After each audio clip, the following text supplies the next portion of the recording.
I need all the wins, yeah. Ain't no L's, I gotta get a no call to quits, yeah. Gotta keep on moving no matter how hard it gets, yeah. Better move out the way, cause I'm coming with harder hits. My head is as hard as a brick, but I'm harder than all it is. You better move, you might get knocked out, knocked out. You better move, you might get knocked out, knocked out. You better move, you might get knocked out, knocked out. You better move, you might get knocked out, knocked out. My heart on my sleeve, stress, shit on my greed. That's how I get it. Success ain't no giving. Some days I don't eat, I don't sleep. When I'm focused, I'm dangerous. They don't want it when I'm anxious. Ain't no limit till I tank. I'm running on fumes. The opposition don't amaze. The roads racing through the pavement. Get your hands out of my bag. I know that's because I've been in it. I don't need to brag. I guess that's what happens when you taking care of your business. But some family, you do the math. I'm out of my pocket. Houston, we got a problem, man. Perfect, let them watch me. Elevating, got them nauseous. Cause I'm the pilot in the cockpit. Nose diving in the house. And woo. Watch how I get ahead. Watch how I get ahead. Watch how I get ahead. It's time! Welcome to DFS by the Numbers with your host, Brady. Better move, you might get knocked out. Knocked out. You better move, you might get knocked out. Knocked out. You better move, you might get knocked out. What is up, everybody? Welcome to DFS by the Numbers. This is my final thoughts live stream for UFC Vegas 83. And yeah, we have a 11-fight card. We have a card that is pretty good. Looking forward to it. It's a late card, though. I'm not looking forward to that. I think the card starts at like 7 or like 7:30 even. It was originally supposed to be taking place at like 5 in the morning because the card was supposed to be in China. But yeah, really late start, which it is what it is. But yeah, looking forward to some fights. Looking forward to breaking it down. Before we get into it, if you guys could please do me a favor, leave a like on the video, subscribe to the channel if you have not already. That'd be much, much appreciated. This video is brought to you by Prize Picks. If you guys are new to Prize Picks, use promo code at DFSBTN. Get yourself a 100% deposit bonus up to $100. Be on the lookout for the betting breakdown video. It's going to either be out like late tonight or early tomorrow. Not sure when I'm going to record that. I don't have any bets yet, but there are some spots I'm definitely going to add. Been a little bit behind this week, but finally getting caught up with things. But yeah, looking forward to talking it with the chat here. Let's hit up the chat. We got Sean, first one in here. Let's go, Brady. What is up, Sean? Hopefully you're doing well. We got Bill in the chat saying, let's make some money on this craptacular card. Yeah, I'm not going to say it's crap. I kind of trashed the card a little bit earlier in the week, and people were crying about it. People were really offended that I was not excited about like Rayon dos Santos, Talita Alencar. So I'm going to stop having a negative opinion on fights because people get really upset about it. I don't want to offend anybody. I know it's 2023 and you're not really allowed to have an opinion nowadays. So for now on, I'm going to treat every card like it is the card of the year. So this is the card of the year and UFC Vegas 83 with really great fights like Rayon dos Santos, Talita Alencar, Hung Sung Park, Shannon Ross could be fight of the year contender. And just going to try to keep things positive for now on because, again, I don't want to make people cry and offend people. We got Steve in the chat. It's time. Yes, it is. What is up, Steve? Hopefully you're doing well. We got Jonan in the chat. What is up? Nothing much. Nothing much. Wanted to come on here, talk some fights with you guys, talk through this card. Some spots definitely sticking out. Liking this card from a Draftkings perspective. I think it's going to be a fun one. We're in the small cage. I expect some finishes here. So, yeah, definitely looking forward to it and breaking it down. Iron Turtle by finish. I'm kind of leaning that way as well. I think second or third round finish is very much in play for the Iron Turtle. And I think Muniz is even in play for a first round finish as well. But yeah, that's a very interesting fight. We'll talk about that one. Brundage round one. Yeah, I mean, I would have played it as well. I played the under, would have took the round one, but they were kind of all over it. Brundage round one was only plus 600. I bet it at plus 1800 the time prior. But yeah, I mean, it hit. It was a great bet. That's typically how Brundage wins fights. So yeah, that was awesome. Brady, the people want to know what the animal life is around the house. Not much, man. Since the weather has gotten a lot colder, I guess there's still some squirrels, man. But that's about it. I saw some deer the other week, but yeah, just squirrels nowadays. It's getting cold out. Card of the year, folks. Yeah, definitely card of the year. Looking forward to this one. Definitely a banger from top to bottom, from Rayon dos Santos, Talita Alencar, all the way up to the main event. Really looking forward to this one for sure. Betting that the Ross Park fight lasts at least 5 minutes. I agree with that. I think, I don't know. I mean, I think Shannon Ross's durability is terrible, but I think it's getting a little bit overrated. I mean, Park's not some murderous power punch, so I kind of like that. Don't know if I'll be betting it myself, but I think this fight does get extended. All right, guys, I say we get into it here. We're going to start with the first fight of the card. And yeah, this order's all probably messed up. I got to update the order before I do my betting breakdown video. Haven't really checked what the order is at the moment. Actually curious to see what the order is. So it looks like the first fight of the night is actually, let's see. They have Rihanna Amanda going against Talita Alencar, which makes some sense there. So, but we'll talk about this Mel Costa fight first, Steve Garcia fight, because we talked about it last week. We don't really have to spend too much time on it. But yeah, Mel Costa, Steve Garcia. Yeah, nothing's really changed from last week other than Steve Garcia did pull out, I believe it was on fight day, due to an illness, I believe. And to our surprise, they kind of booked this fight a week later on this card, which was definitely well needed. This card definitely needed some help because this card actually had like 8 fights a couple weeks ago, bumped up to 10 fights after they added like Rayon Santos Alencar fights. Yeah, this fight definitely needed some help in terms of the number of fights. So yeah, they added this one on here, and yeah, like I said, nothing has changed. My pick was Costa. I think Costa early as well.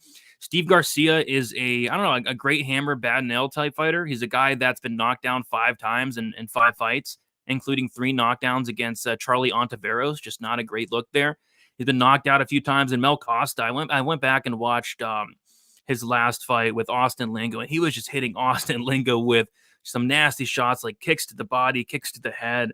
I don't know how Austin Lingo went the full 15 minutes there. I mean, Austin Lingo is tough as nails, and I'm just not sure Steve Garcia has that same durability. Like if Mel Costa lands a big head kick or a big shot, like is Steve Garcia going to eat it? I don't believe so. I mean, if you're getting knocked down by Charlie Ontiveros, I think you're kind of in big trouble here against Mel Costa. On the flip side, Steve Garcia has a ton of power in his own right. He's going out there knocking guys out. He has a ton of power, and I could potentially see him getting a finish as well. But I do definitely lean the Mel Costa side. Mel Costa is currently sitting as a, let's see, minus 240, which is like right around the same it was last week. He did, though, get all the way down to minus 275 this week, but it came back up a little bit. Yeah, I think the line makes sense to me. I think it's kind of right around where it needs to be. I was going to bet the under 1.5 rounds last week at plus 105. Right when I went to bet it, I saw that the fight was off, so I was going to bet that at plus 105. There's no plus money on an under, which is kind of annoying. But I did see that BetRivers has the fight won't start round 3 at minus 120. That was at least yesterday. I'm not sure if it's still there, but if that is still there, that is probably going to be one of my first bets of the card. I don't have any bets yet. I will be definitely adding bets, but I'm going to be looking at like a fight won't start round 3 on BetRivers is a very playable price compared to like the other books out there. So looking for some violence here. DraftKings, great fight to target. I think somebody gets served here. I think somebody gets served here early on within the first 7.5 minutes, but I'll pick Mel Costa to go out there and do the serving. Yeah, Garcia only knocked out once. That is true, but he's been knocked down like 5 times. I mean, this guy gets knocked down like it's his job. But yeah, officially he's only, actually it's been twice. I think he's been knocked out twice. Let me double check here. Where the heck? Yeah, there it is.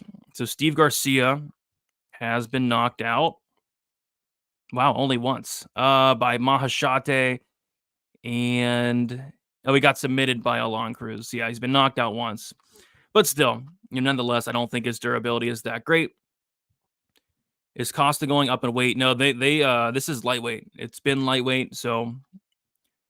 But Costa did fight at what did he fight at? Let me see here. Actually. So Costa made his debut at lightweight against Thiago Moises, and then he went down to featherweight. So yeah, I guess he's coming back up weight. But he's kind of going back and forth through weight classes, it looks like. It's Steven Garcia going up in weight, and do you think his card will be better and he will be a little bit stronger? I could have swore like this fight last week was. Oh, I guess last week it was featherweight, so they moved it up a weight class. You're right. So, yeah, I guess that does benefit Steve Garcia then. Could have sworn it was at lightweight, but I guess I'm wrong. So, yeah, definitely can't hurt. Definitely can't hurt. Brady, that's a sick Venom hoodie. Appreciate you, Forrest. All right, move on to the next fight. We got Rayon Santos going against Talita Alencar. Yeah, nothing really sticking out here. I do lean the Dos Santos side just because I don't trust Alencar's cardio past 5 minutes. We saw in the Contender Series, she looked really good early.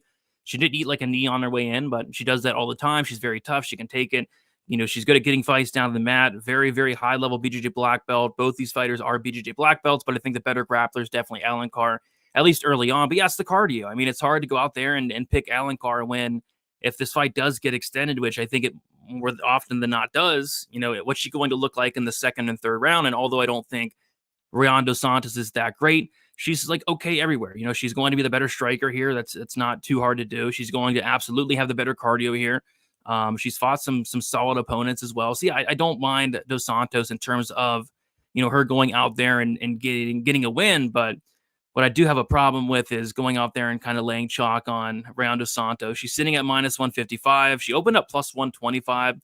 I think, again, the line's about right. I have to favor Amanda here just because if this fight does get extended, I don't trust Alencar whatsoever. What I think I might do instead of laying minus 155 now on Dos Santos is maybe look at this from like a live betting standpoint, because I have a very strong feeling she loses the first round because Alencar is good in the first 5 minutes. But as the fight goes on, she just really slows down. So, yeah, live bet on Dos Santos could be something to really look at this week if she goes out there, survives that first round, which I think she does. She's a black belt herself and, get the fight extended there. From a DraftKings perspective, if anything, honestly, it's probably Alencar at 7,900 because if she wins, her path, in my opinion, is like a first-round finish because she is a very good grappler. She's very dangerous. But like I said, about 5 minutes of that, 5 minutes, 7.5 minutes at best. Her cardio just fell off a cliff in that Contender Series fight. Not a good look. She was very tired after the first 5 minutes there. So the picks Dos Santos, not touching it from a betting perspective, not even thinking about touching it from a betting perspective. And then from a DraftKings perspective, I think Alencar with that first round sub upside, there's going to be no ownership on this fight. Nobody's going to play this fight. So maybe a little bit of Alencar, but that's about it for me. We got Jason in the chat. Hey, Brady, what is up, Jason? Hopefully you're doing well. We got Sean saying Alencar is so bad. You can say that. I'm not allowed to say that. I don't want to offend anybody. I know people get really upset when I say a fight's low level, so I will no longer be doing that. But that's just your opinion, Sean. I think they're both incredible fighters, future contenders. We got Gino in the chat saying Mick Parkin could win the heavyweight title, cut to 25, and beat Magomed easily and cut to 185, destroying Strickland. First triple champ. Gosh, I don't think so, Gino, but you're a lot higher on Mick Parkin than I am. He went out there and got a good win in his last fight, and we'll see if he can keep the momentum rolling. But one step at a time. One step at a time. Let's let him get the heavyweight title first. All right. We'll move on then, guys. We got Luana Santos going against Stephanie Edgar.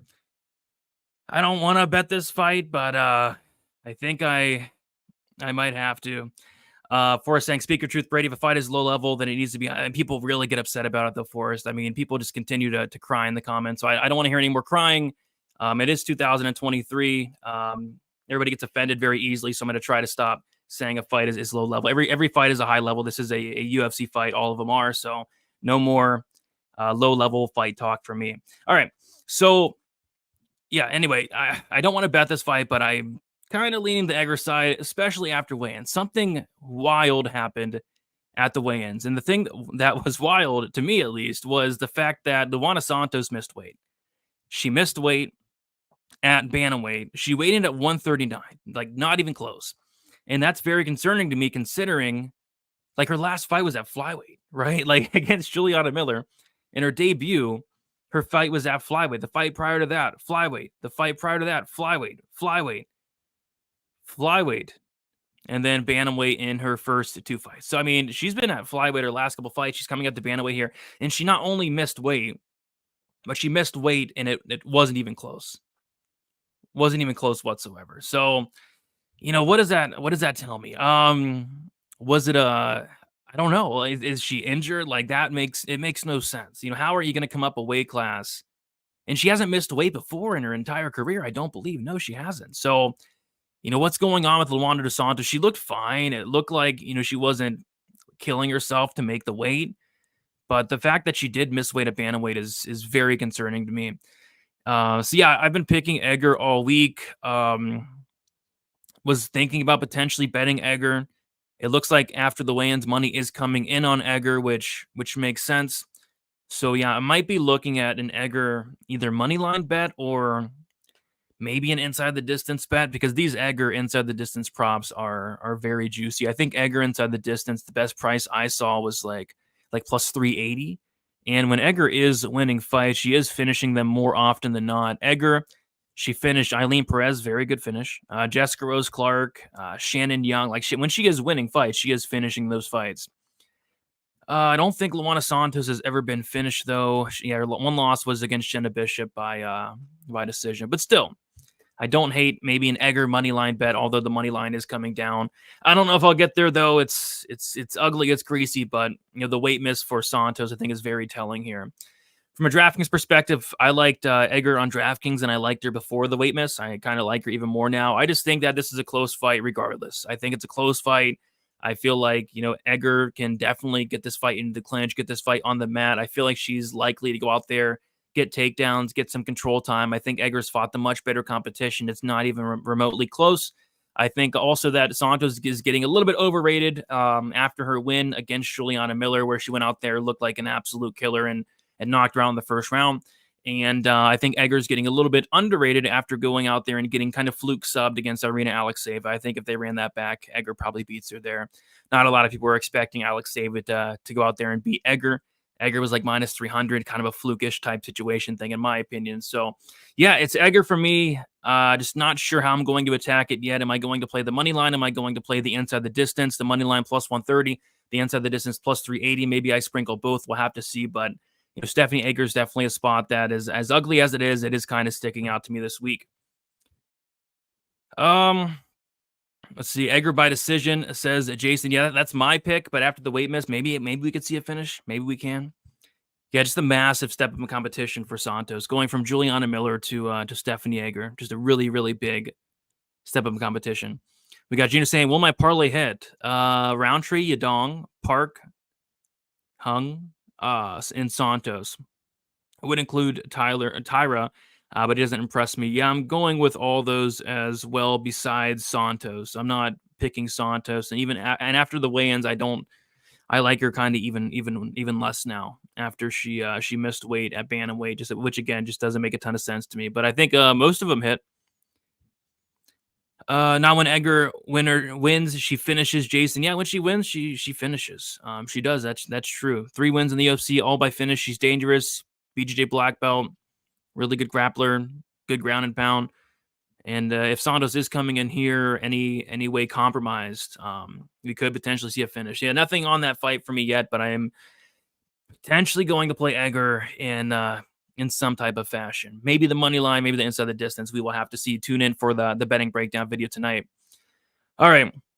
Moving on, we got Kevin Jusay going against Song Kanan.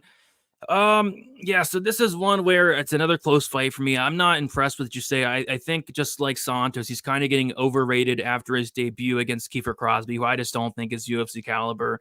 Not really sure why that fight was even made to begin with, because I'm not even sure Jusay is that great myself. But yeah, he went in there and he finished Kiefer Crosby. But I went back and watched that fight, and it's like Kiefer Crosby is outstriking this guy. I mean, Kiefer Crosby is outstriking Kevin Jusay 39-29 in terms of significant strike. That's not good. I mean, you should not be getting outstruck by Kiefer Crosby. That is a terrible look. He did end up submitting Kiefer Crosby after Kiefer Crosby gassed out after 3 minutes. But I mean, my gosh, the volume of Kevin Jusay concerns me.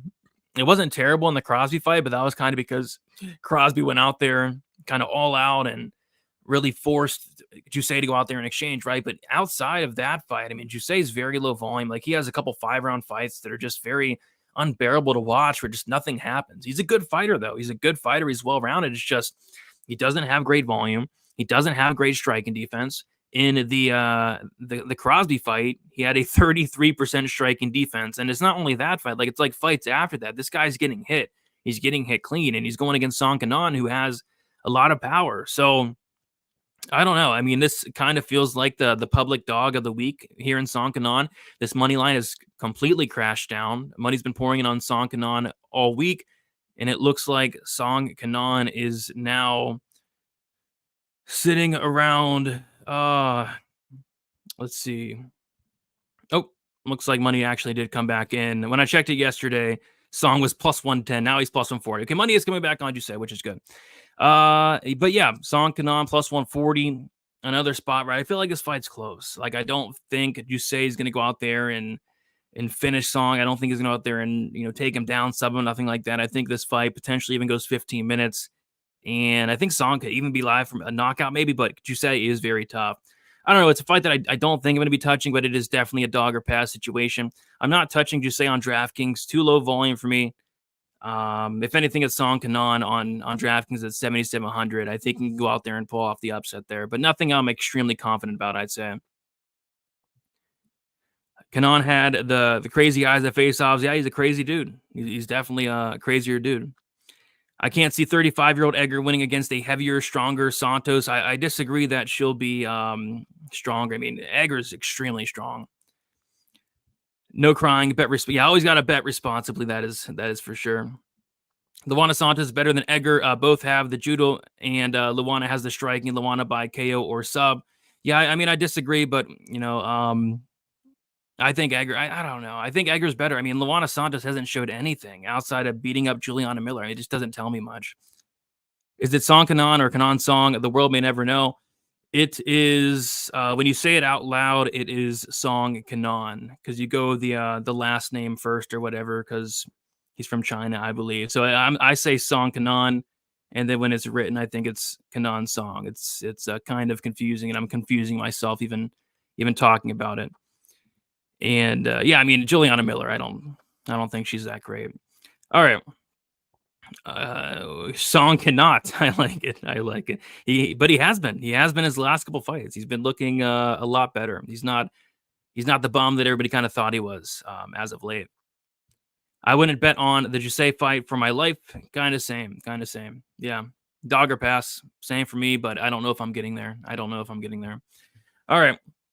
Move on to the next fight. We got Tatsuro Tyra in going against Carlos Hernandez. Yeah, so I guess a spot that's sticking out to me, it's like an obvious spot though, but let's see. Tatsuro Tyra is currently sitting at minus 600. His sub props plus 115. I mean, minus 600. And I think his most likely win condition is the sub. I think we can all agree on that. Minus 600 is a 85.7% implied probability. And then the sub prop is plus 115, which is a 46% implied probability. So yeah, I think there's value on the sub prop. It's just, I don't know. It seems like too good to be true type of spot. It's just so obvious that I don't know. I feel like maybe it hits, maybe it doesn't. But yeah, I mean, if I was to play something, it is that sub prop for Tyra. I mean, his grappling's extremely slick. That's the one thing that stuck out to me from Tyra from the jump. Even when this guy was 18, 19 years old, I mean, this guy's always had just extremely slick grappling. The wrestling, it is what it is. It's okay. It's just okay, but it's the grappling that's just incredible, to be honest. The striking, again, it's just okay as well. But yeah, I mean, if he gets this fight down to the mat, if he takes the back, he's going to be very live for a sub. And he's going against Carlos Hernandez, who, quite frankly, his takedown defense isn't amazing. And it isn't terrible. It's just okay. And I think since it's just okay, Tyra should have no problem getting this fight down to the mat.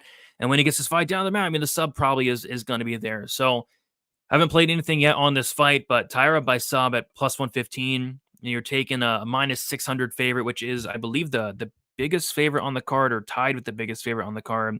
No, second biggest, right behind Hung Sung Park. So you're taking a minus 600 favorite, turning it into his best win condition, which is his sub at plus 115. I don't hate that. I'm not sure if I'm going to get there, but that's kind of how I play it there. From a DraftKings perspective, I'm not touching Hernandez, but I do like Tyra here. 9,400, takedown upside, control time upside, submission upside. He's going to have 3 rounds to do it. I think he can get down Hernandez in every single round, and I think that he can sub him in any round. I think it could be a first, second, or third round sub. I don't know when it's going to come, if it does come. But I think the sub is going to be very live here at any point in the fight. We got DB in the chat. What is up, DB? Says, what's up, Brady? Had to rewind to the beginning. Good luck on your bets, sir. Good luck on yours as well. I don't have any bets yet. No bets yet, but I will be adding some for sure sometime after the show there. He has shown some awesome moments dropping Gary, but his chin lets him down. Yeah, I mean, I was live watching that Gary fight, and Gary's minus 700, 800, and I was shocked that Sankanon was kind of close to getting him out of there. But yeah, and then he went out there and pulled off a big upset in his last fight against Rolando Bedoya. So yeah, I don't think he's as bad as everybody seems, but he's not amazing. What if this is the end of the Tyra win streak? I don't think it's this week. I mean, we'll have to see when he takes a step up, but he should be able to go out there and beat, guys like CG Vergara, guys like Carlos Hernandez, guys like Jesus Aguilar. He should be able to go out there and beat those guys. I think the UFC knows exactly what they're doing. I'll go with Tyra here, but he didn't really show anything impressive in the Charas fight. I think Carlos isn't a step up enough to expose his defensive wrestling weakness. No, I'm not a big fan of Carlos Hernandez myself. I think he's okay, but I do like Tyra in this matchup. Edgar Charas' jiu-jitsu is very good. Carlos Hernandez, I think he's a black belt himself, maybe a brown belt. His jiu-jitsu is not terrible, but Edgar Charas, like, that's his thing. Like, he's a really good grappler. Song, yes, yes, he can. There you go. Looking at Tyra's amateur record, what the hell is a sleeper hold, sleeper choke? Isn't that a WWE movie? He's doing everything out there. I mean, I like those guys that can just get any type of sub, like just any sub in the book. I forget, there was another guy a couple of weeks ago that just had every sub imaginable. I forget who it was, but I love guys like that just have so much variety on the map. We got Uncle Weezy saying, "Oh, what is up, Uncle Weezy? Hopefully you start to feel better. You've been sick for a while now. Hopefully you get better very, very soon. Maybe you'll get better after this card. Maybe winning some money will help you out there." It needs to be said, Brady is the best on the internet. Professionally done breakdowns. I'm a fan for life. Appreciate you, Max. Do appreciate that compliment. Appreciate it a lot. Got a lot of hate this week on my full card breakdown. People weren't too happy with me kind of crapping on some of these fights. Like, I think I crapped on Rayando Santos, Talita Alencar. I crapped on the Marcos Vera fight because I'm like, why is Vera coming in? So I think I'm going to stop doing that. I think I'm going to stop crapping on these fights. People get really sad when I do it, and I don't want to make anybody sad. Don't want to have to do that. Uncle Weezy did go live, give his 4-legger. I remember most of the legs. I agreed with it. I think he has a lot of, he does have one leg where it's like, oh, it's gonna be sketchy, but I like it. It's the Park fight starting round 2. I kind of like that. Yeah, feel better, Uncle Weezy. Hopefully feel better by stat diggers. Maybe that'd be nice. Killer Rountree fluking his way to the top 5. Keeps on getting it done. I mean, he's looked like an absolute killer as of late. All right, we'll move on to the next fight. We got Hung Sung Park going against Shannon Ross. I don't know what to do here. I mean, Hung Sung Park is minus 700.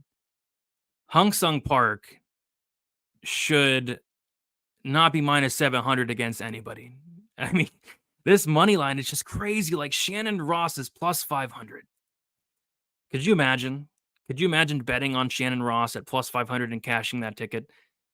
I don't know. I mean, it's getting out of hand. Like, skill for skill, I think these guys are a lot closer than this money line indicates. It's just one guy can take a punch and one guy can't. That's what it all comes down to. Shannon Ross is the laughing stock of the MMA community at the moment, right? Everybody wants to fade this guy, right? But minus 700 on Hung Sung Park, you can't do that. Hung Sung Park is not some murderous power puncher. He's a grappler. He's primarily a grappler and a very good grappler at that. But my gosh, minus 700. I wouldn't even think about laying minus 700 on this guy.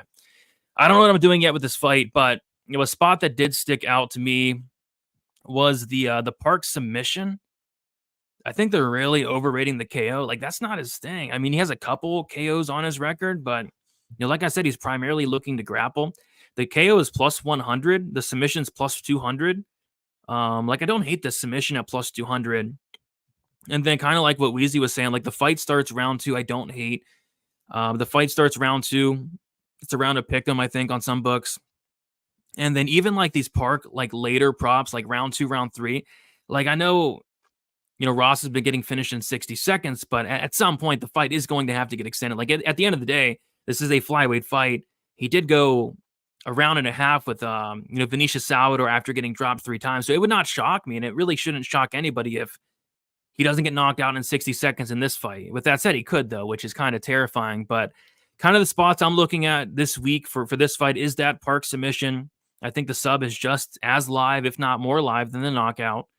And then I'm going to be looking at these Park late props, the round 2, the round 3. And I'm not going to bet Shannon Ross at plus 500, but I mean, I just think that's kind of ridiculous there. So yeah, give me Park. I'm going to say second round submission. Going to be taking a look at these later props and that the Park sub. And from a DraftKings perspective, I think both sides definitely in play. Park has finish upside, a lot of it. I think he has grappling upside as well. I think a club and sub could be in play here for Hung Sung Park. And then Shannon Ross as a dart throw, I don't think is the craziest dart throw in the world, just because nobody's going to play him. Everybody thinks he sucks, which I don't think he sucks. I just think his durability sucks, which you need durability, but I mean, this is flyweight at the end of the day. So I don't think Shannon Ross is like a terrible dart throw, nothing to go crazy on. But if he does win, nobody's going to have him. Ross might be the next Mike Breeden. He could be. He could be. It's going to be a knockdown, then a sub. I'm leaning the exact same way. I see him hurting Shannon Ross on the feet, maybe a knee or something, and then finishing the job on the mat. Ross is Malcolm Gordon with less skill. Yeah, I think, I can see it because Malcolm Gordon is skilled. I like Malcolm Gordon's game. He's a BJJ black belt, solid striking. Malcolm Gordon has power, but yeah, just doesn't have any durability. Doesn't have any durability. Ross's shin is completely gone. It is. Park is easy money here. He should win, but I mean, minus 700. There's not much you can do there. Park with whatever juice finish prop is the way. Like you want to parlay Park with a juice finish prop, or I think his finish prop is like it's something crazy. Park inside the distance is minus 375. I don't remember a flyweight with a minus 375 inside the distance prop ever. I mean, there has to be this has to be the first time that a flyweight inside the distance prop is minus 400. It's ridiculous. Ross has been finished in under 20 seconds. That he has. Fight starts round 3. I don't have that. I don't know about round 3. I don't know about that. Round 2, maybe. Round 3, oh, that'd be a sweat. That would be one of those fights where you would not be able to watch that. Absolutely. I'm taking Park off of the parlay and replacing it with Song Kanan. Not worth it. Yeah, I wouldn't parlay him. He probably wins, but I mean, I don't think he's that great. I mean, I don't think he should be minus 700 against really anybody. Ross is the last underdog to win in a horse track. Bukauskas and Dawkins are both not even UFC level. Every time he stepped up, Khalil has got mauled. Even Ian Kudalaba got him. That was a long time ago, but yeah, we'll talk about that Rountree fight very shortly.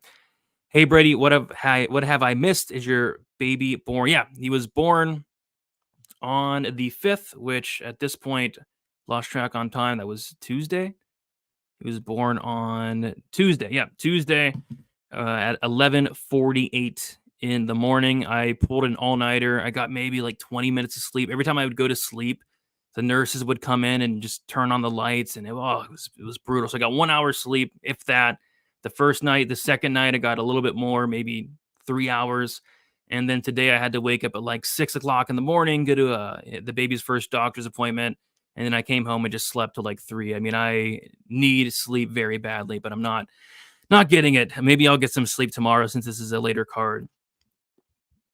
Not a Rountree fan, especially with the whole cult thing. What cult thing? My gosh. But Smith is so unlikable. I'll root for Khalil. Khalil's in a cult? I didn't know that. I didn't know about all that. All right. So yeah, give me Park sub. Be on the lookout for the betting breakdown. I might be sprinkling that Park sub prop. I don't know. I think it's a solid look. I think they're overrating the KO just a tad. Just a tad. Ross has been training with a gust of wind. Yeah, I guess the concern is like Ross gets knocked out from like a Bruce Buffer fist bump, right? I was kind of concerned about that. But then I thought to myself, like, this is going to be Joe Martinez. And I mean, Bruce Buffer's not going to be announcing, the fights for this card. I'd be shocked if he did. So maybe Joe Martinez is in there. So I think he'll survive the fist bumps this Saturday. But yeah, you never know. You never know. Maybe I think he got wobbled on the plane ride over here to Vegas from Australia. You know, it could be a bumpy ride, right? So definitely got hurt a couple times there. All right. Moving on to the next fight, we got Nasrat Hackbrast going against Jamie Malarkey.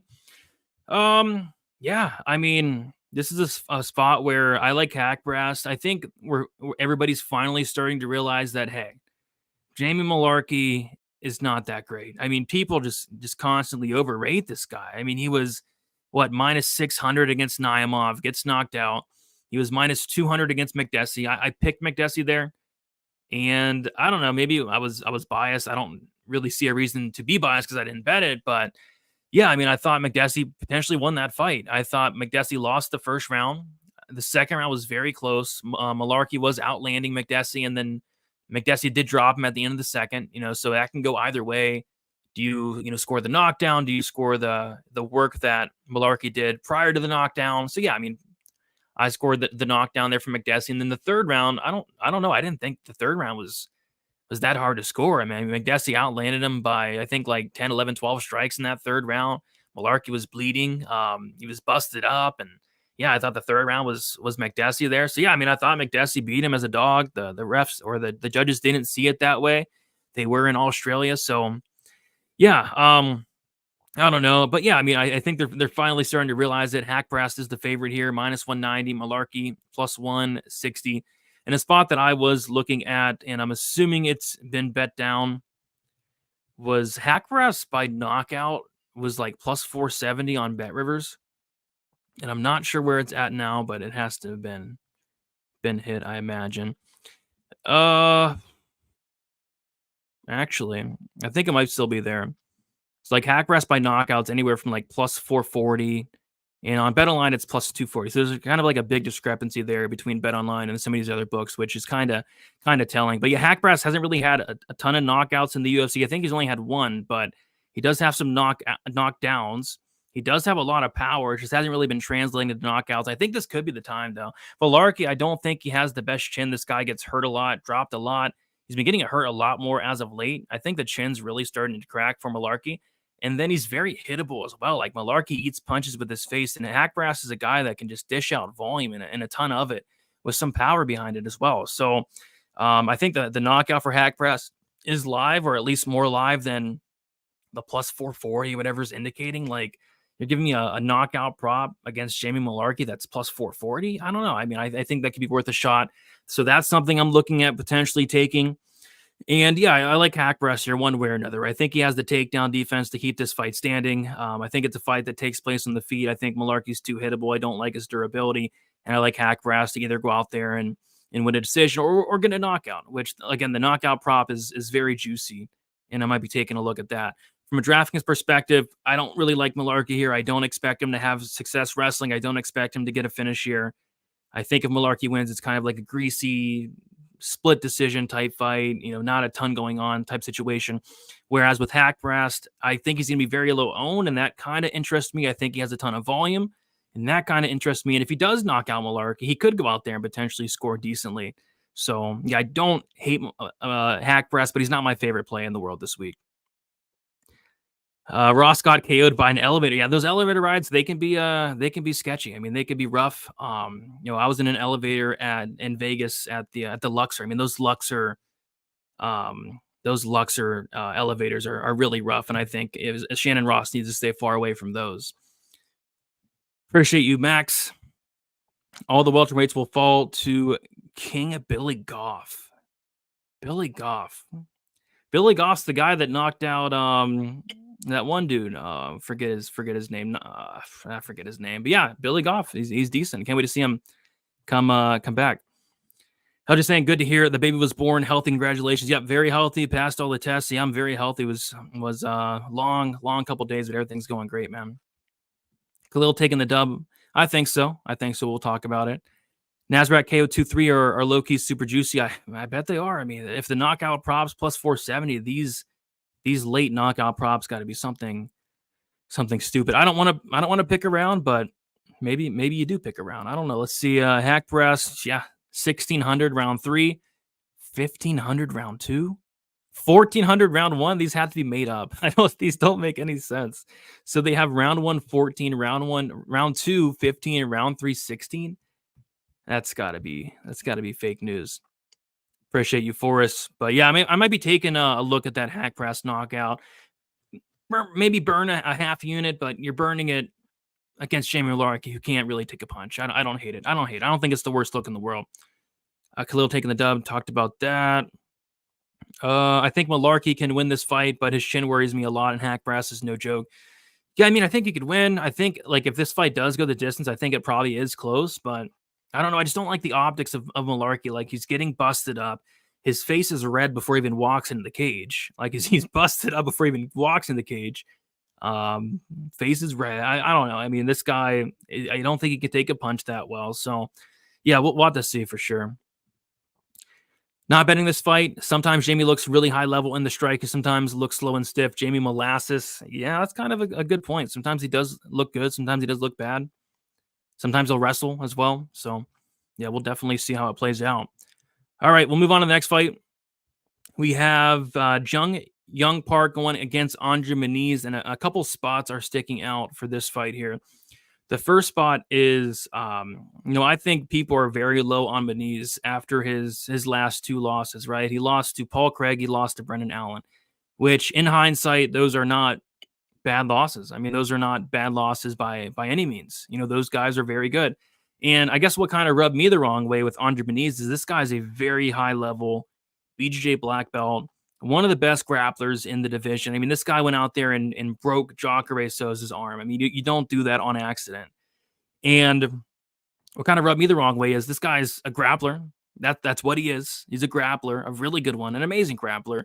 But his last two fights, he's turned into a striker, which that's just not his game. I mean, he's not a striker, and he's going out there striking with Brendan Allen.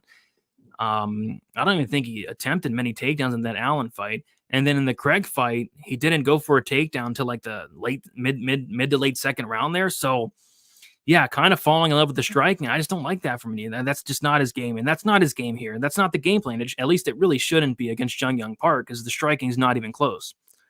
So yeah, I think Muniz kind of gets back to his roots here. And those roots would be to get this fight down to the mat. And when he gets the fight down to the mat, he's a very high level grappler, very, very dangerous. So I think Muniz by sub in the first round is very much in play. I think it's very live in that first round. It's just, if the fight reaches the second round, it's hard to have a lot of faith in Muniz. I don't like Muniz's cardio.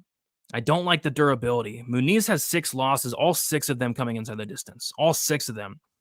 5 by knockout, 1 by sub. And Young Park, typically not the best finisher, but he's been a finisher as of late. Back-to-back finishes for Young Park. It looks like he's 32, but he's looking like he's in the prime of his career right now. I mean, Young Park's looking better than ever.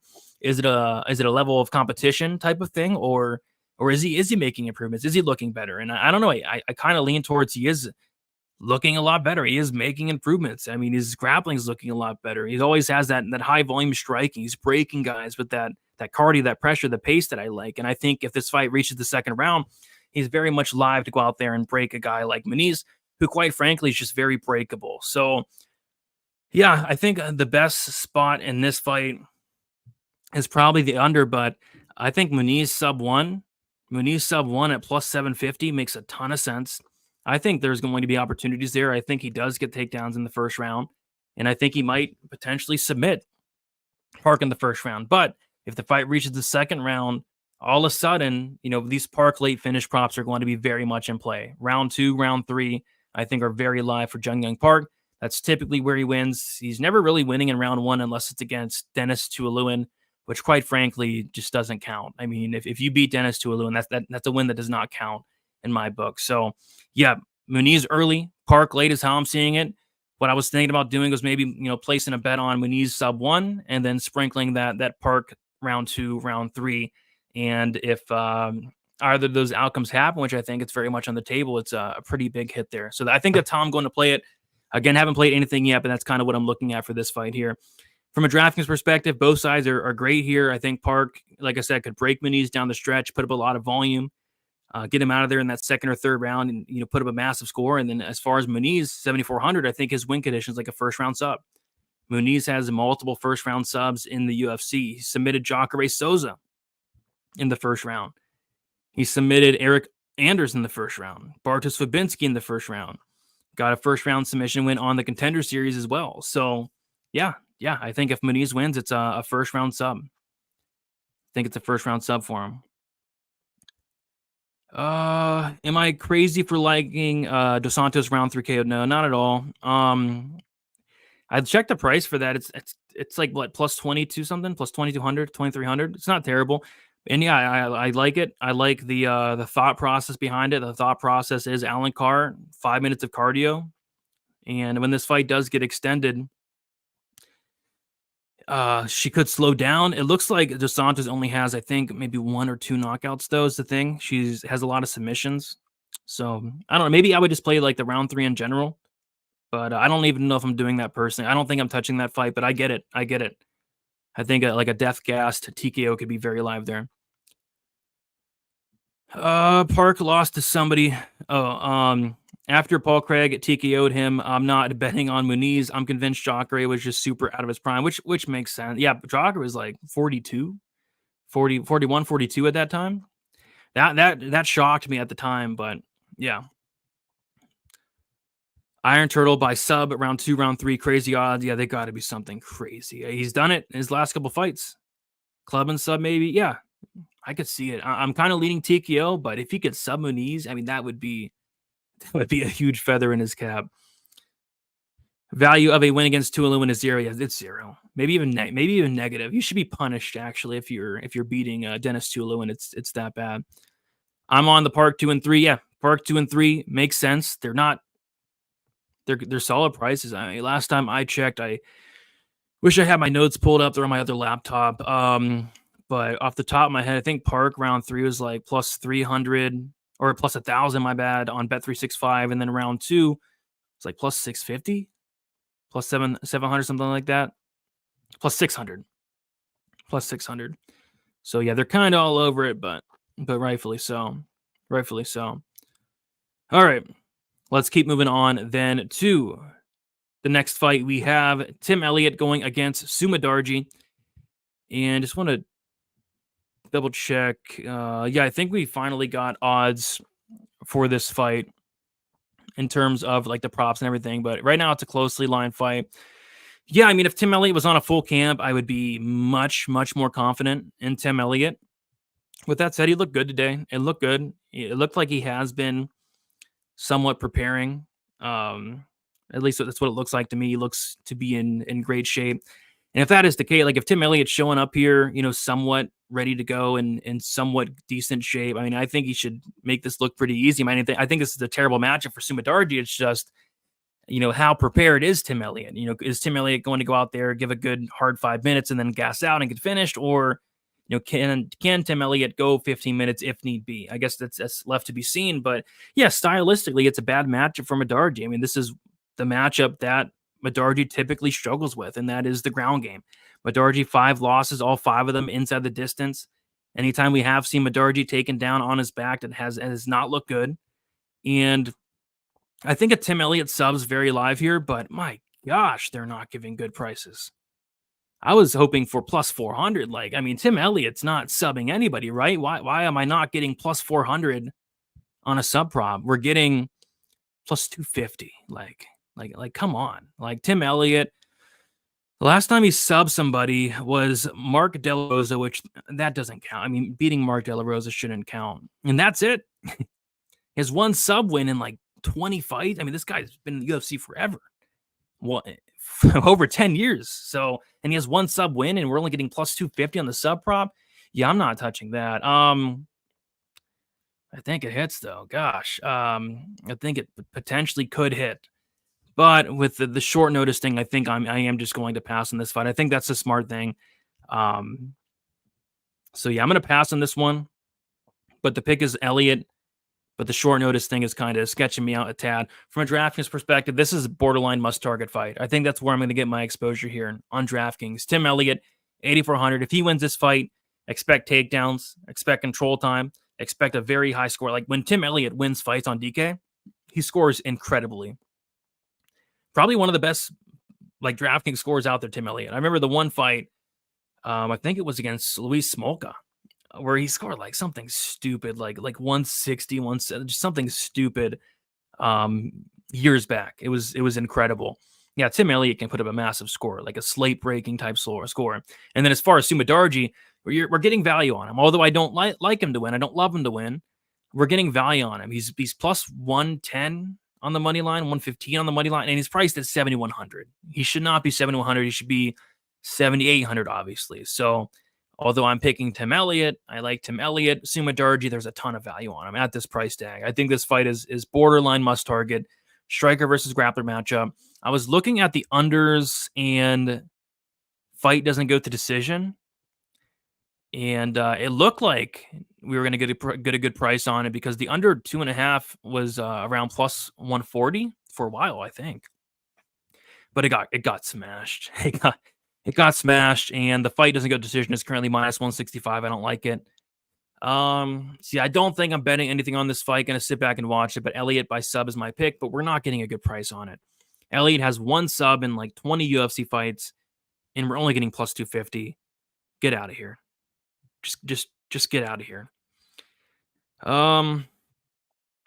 got Dan in the chat. What is up, Dan? Says dropped in to say congrats, Big Brady, on starting a family. Thanks for all the picks and easy money, Brady. Keep up the good work, brother. Let me know when in Vegas next. Lap dances on me. All right, I'll hold you to that because those are very expensive, Dan. Those are very expensive in Vegas. Next time I'll be in Vegas, I'm thinking UFC 300. Because I have a strong feeling it's probably going to be in Vegas. I'm thinking of going to, Vegas, maybe UFC 300, which should be in either April and May. So I might hit up Vegas then. So I'll hit you up then, Dan, for sure. We've been talking about it for a while now. I'm going to be in Miami for UFC 299, Sean O'Malley, Marlon Vera. So going to go to Miami, 299, and then go to Vegas, hopefully 300. So that's kind of my plans for next year in terms of headed down and doing some fun things, going to cards and stuff. I went to like 4 or 5 cards this year. Was really active in terms of doing that. Would like to go to every card if possible, but that's not possible, especially with a kid now. But yeah, Vegas, always love going to Vegas. Vegas is a very fun time. One of my favorite spots. Call me crazy, but I think Sue by sub is also live too. Sue by sub. I mean, Tim Elliott gets subbed like it's his job.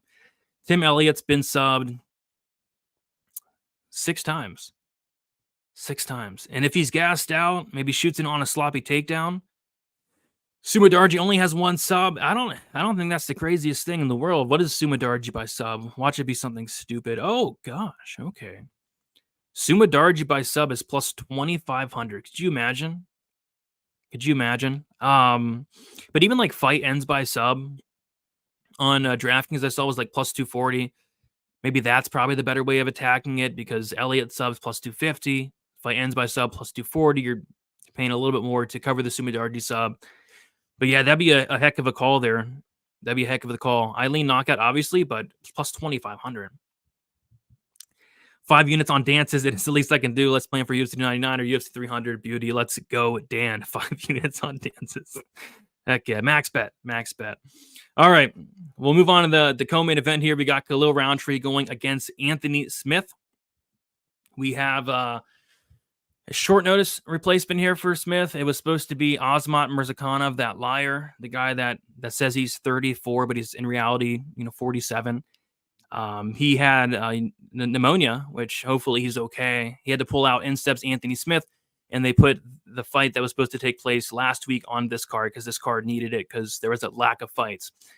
And yeah, I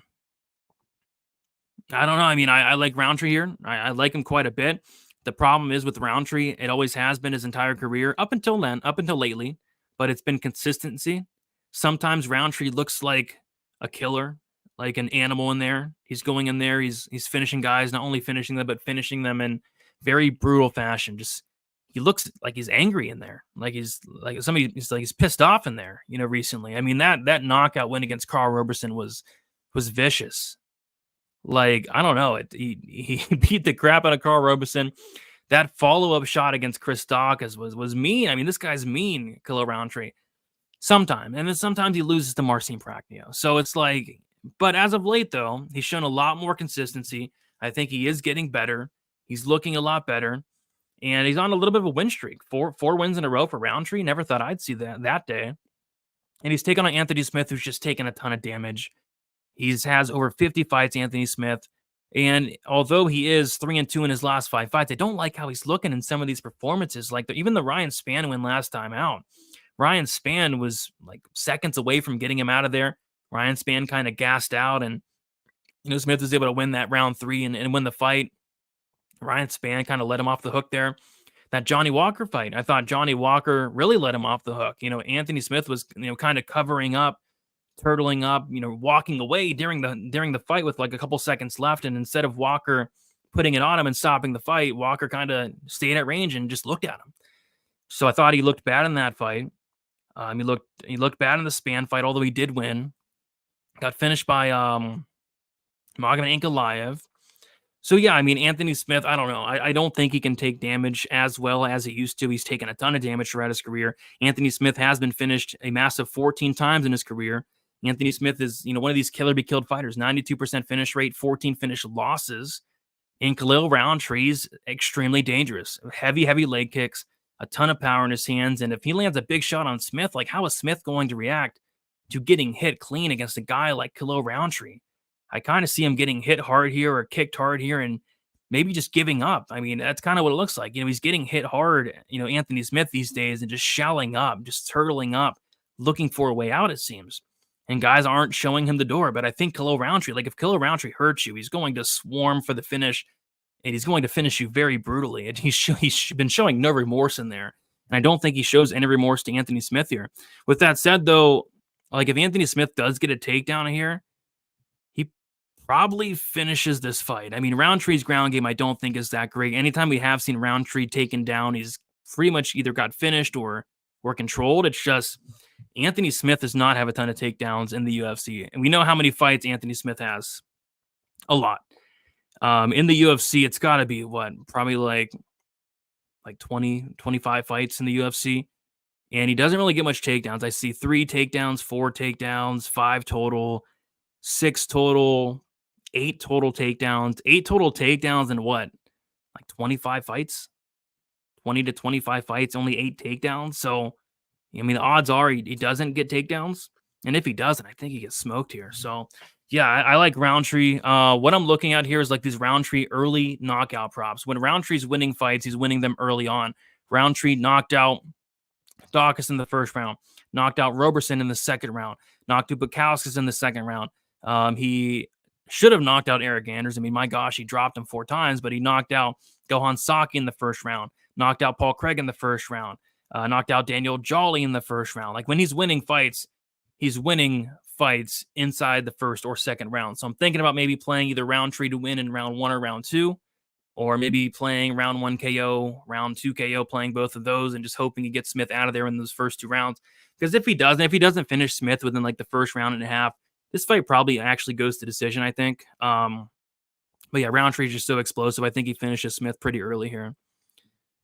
All right. From a Draftkings perspective, I think both sides are in play. I do lean Rountree. I like the first round finish upside, but Smith as a dog makes some sense for sure. Brady, next time you're in Portland, Oregon, the lap dances are on me. I don't know if I'm ever going to go to Portland, but if I ever do, Forrest, I will be sure to hit you up. I'll be sure to hit you up. Chances Smith wrestle F's him to decision. Very low in my opinion. I think if he takes him down, he probably subs him.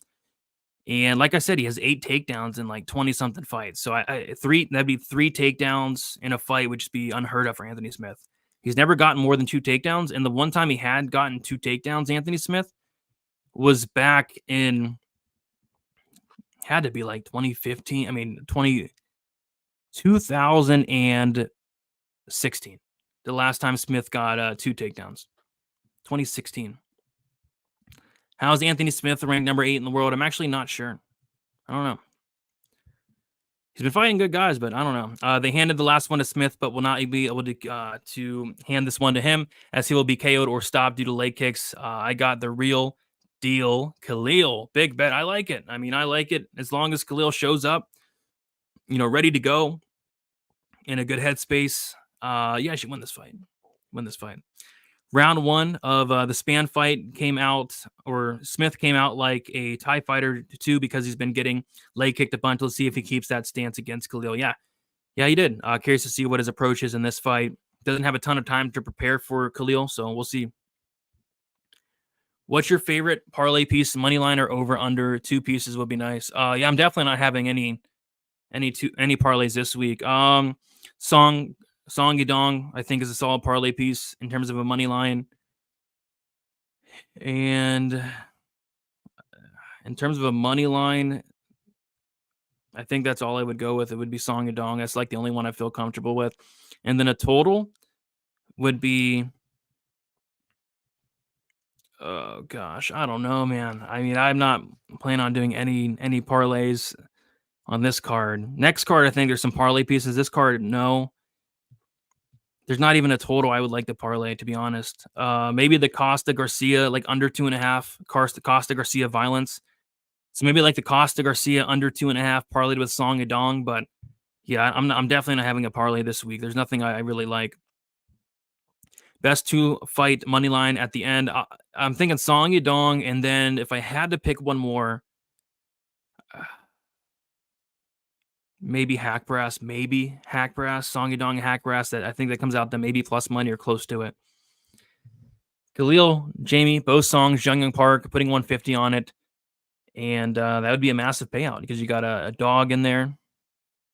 I don't like Jamie Malarkey. That's my thing. I don't like Jamie Malarkey, but we'll see.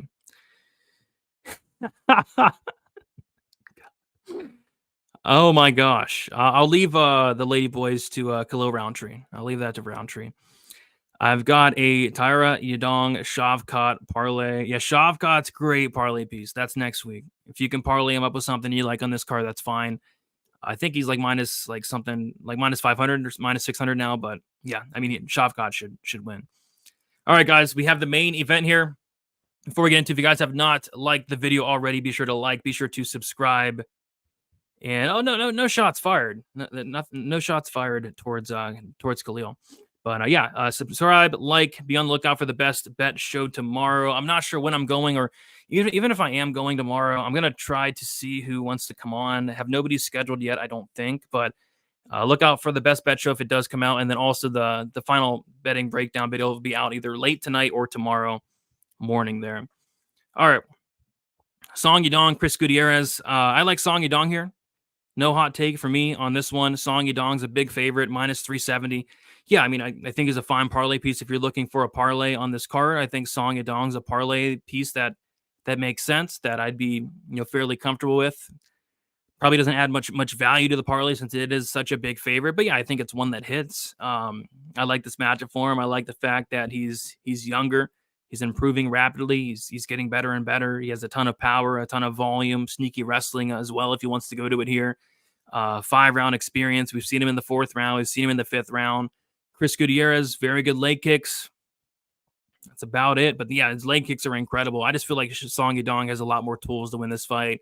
I feel like I like Song Yadong, more and more as this fight goes on as well. And I'm kind of leaning like a Song Yadong, either late finish here or maybe a decision. Chris Gutierrez, I don't think has ever been knocked out. He's super tough, but that could change here. Song Yadong hits really hard. I'll be honest, nothing's really sticking out from a betting perspective. I think Song Yadong wins. There's nothing really sticking out. I don't know if I like the KO or the decision. I was thinking maybe the 4-5 decision because I think if the fight does end and it comes late. I was thinking maybe like the over 3.5, but that's gotten smacked over the last several hours. My over 3.5 is now minus 150. Don't hate it, but yeah, I think this fight does go over. I think either a late finish or Song Yadong decision. Nothing really jumping out from a betting perspective. And as far as DraftKings goes, probably not touching Gutierrez. Like, I don't like his finishing upside. He has no grappling upside, so I'm probably staying away from Gutierrez. I know he has 5 rounds to work with, but still, don't know. Even if this fight goes 5 rounds and he wins a close decision, I'm not even sure how well he scores there. Whereas Song Yadong, I think he has a lot more upside. He has knockdown upside, knockout upside, wrestling upside, a volume upside. So yeah, I think there's a lot of reasons to like Song Yadong on DraftKings. I think he's one of the quote-unquote safer plays on the slate on a card where there's not a lot of safe things.